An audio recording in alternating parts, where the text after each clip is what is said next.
I'm scared. Scared of what?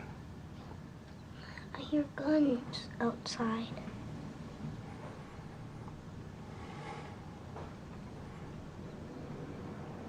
You know what, baby? Those just firecrackers. You're safe inside with your cousins.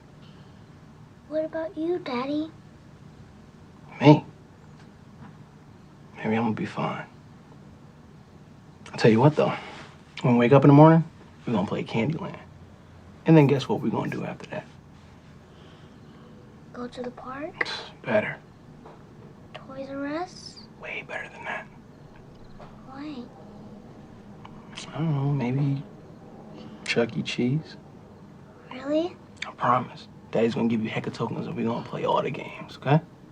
And then we're gonna get your favorite pizza and we're gonna eat it all up. Even Mommy's, because she can't have carbs. What's a carb? You ain't gotta worry about that right now.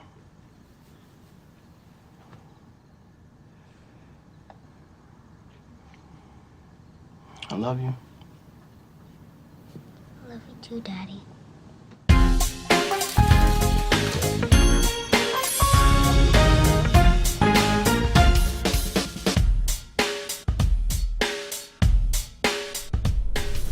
First, it's good to see you. I see you like 2 years ago at ABFF. You won the short competition. It's crazy, man. Which, you know, a lot of people who won that competition have been able to go on and do a lot of great things. So it's good to see somebody come out of that and progress their career even more. But it's an excellent movie, but it's hard because of the message of it to say, like, yo, this is, because it means so much. You know, what about this story? I mean, because there's so many stories of police brutality that happened and everything else. Mm-hmm. What made you take Oscar Grant's story as opposed to Diallo or anybody else and say, this is the movie? Bell, making movies are hard, man. Like, I learned that when I made shorts. You know, and making this feature was the hardest thing I'd ever done.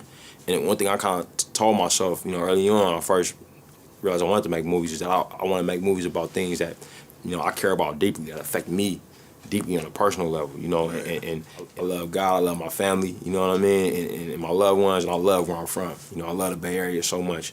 And when that happened, you know, there in the Bay, to somebody who was my age, looked like me, you know what I mean, had friends that looked like my friends, it affected me like you wouldn't believe. That's why Oscar's story was the one that I wanted to tell.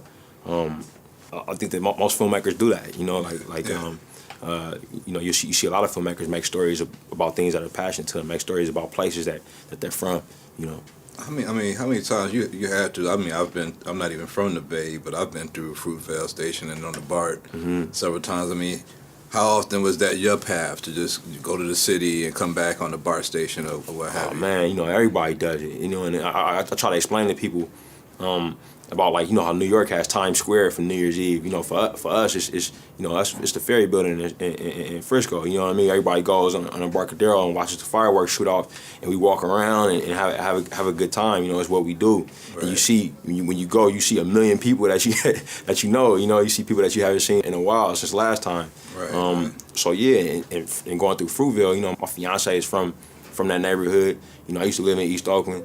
Whenever you go to an A's game, you know, you ride right through that stop to go to the Coliseum. Yeah. And it's a place that has a rich history, you know, it really is.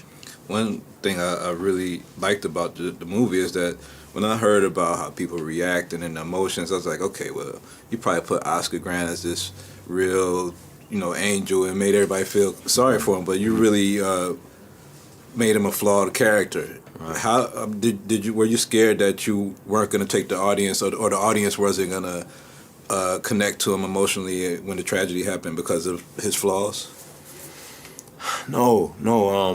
I mean, I look back at the characters I connect with the most, and I connect with them through their flaws. Mm-hmm. You know, and it was, for him, it was kind of like a triple thing going on because it's his mom's birthday as well, and it was his first New Year's Eve since he had been released from prison. Like he had just got out. So you know, being 22, you know what I mean, that's like a time when you got a lot on your plate. So I didn't think that audiences would be pushed away. I actually thought they'd be drawn in more because everybody has things that they're struggling with. Right. You know. I gotta get this last one with you.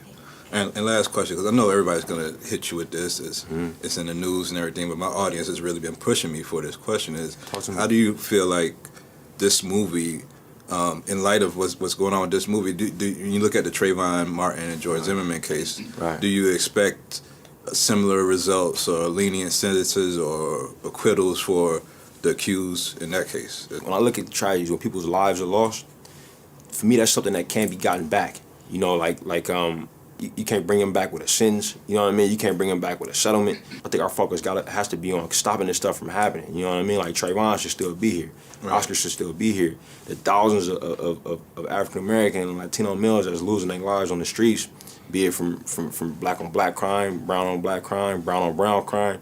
You know what I mean? It shouldn't be that way. Or officer involved shootings, as it happens so frequently, where they getting shot by people that are supposed to be protecting them. But at the end of the day, I hope that the jury, you know, like sees the case for what it is, you know, and acts accordingly. All right. Thank you, Ryan. Big ups to you. Big ups to the Bay Area. You always show Black Tree love, so appreciate the film, man. Oh, man, right on, bro.